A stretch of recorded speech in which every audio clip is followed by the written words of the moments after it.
tous les vieux étrangers que vous mettez dans vos maisons, les boucles, les mèches, les pantalons et toutes ces choses qui sont dieux étrangers dans vos maisons se répercutent sur vos enfants. Voilà pourquoi je vous le dis. Regardez une simple maison. Si vous avez l'occasion, ça c'est des exemples que je prends de façon claire. Une maison qui a grandi et les parents n'ont pas eu cette crainte de Dieu. Ils ont peut-être la fierté de ce que mon enfant est dans une belle grande université, ainsi de suite. Mon enfant est vierge. Mais vous allez remarquer qu'il y a eu des problèmes d'inceste, de masturbation dans la maison. Des problèmes des couches, des cousins qui couchent avec les uns, les frères et sœurs qui couchent, qui se tatouent, qui se matent, qui s'appuient les uns les autres. Ça devient très grave. Voilà pourquoi ils ne savent pas que les dieux étrangers, dans ce Josué chapitre 7, on nous mentionne clairement que lorsque Akan a porté ces dieux étrangers, il a mis au milieu du peuple. Là, Dieu dit que à cause de ça, ils ne pourront plus résister contre leurs ennemis. Donc voilà pourquoi lorsque tu es là dans une position en train de veiller dans ta maison et que l'ennemi passe ailleurs, il récupère ton enfant ne peut pas tenir. Voilà pourquoi lorsque Akan a mis ça dans le peuple d'Israël, ils sont partis combattre Aïe. 33 personnes, 36 personnes sont mortes.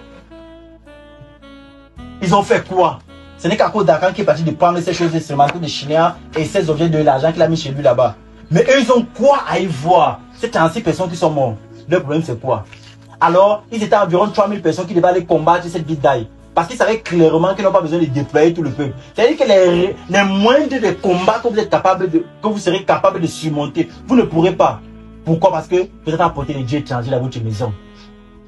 Vous êtes apporté, et que dirais-je encore donc des femmes qui font des salons de coiffure et elles vendent les mèches, les boucles, les autres là. La repentance sera dure, mais elle est nécessaire. Parce que vous allez remarquer que on a l'impression qu'on ne voit pas le danger, mais le danger est subtil. Voilà pourquoi quand tu entres dans une maison, tu peux comprendre que l'enfant, si elle a été victime d'une relation incestueuse, peut-être entre l'oncle que tu as mis à la maison, qui est venu appuyer ton enfant. Le petit garçon aussi, il est victime peut-être d'une relation impudique. Là où il est là, il s'est masqué, il couche même avec le chien, la poule à la maison. Je vous le dis, c'est la vérité. Ce n'est pas les amusements. C'est ça les dieux étrangers qu'on prend, on met au milieu de nous. Voilà pourquoi c'est très grave. C'est avec fierté que vous devez avoir cette parure extérieure. C'est avec fierté.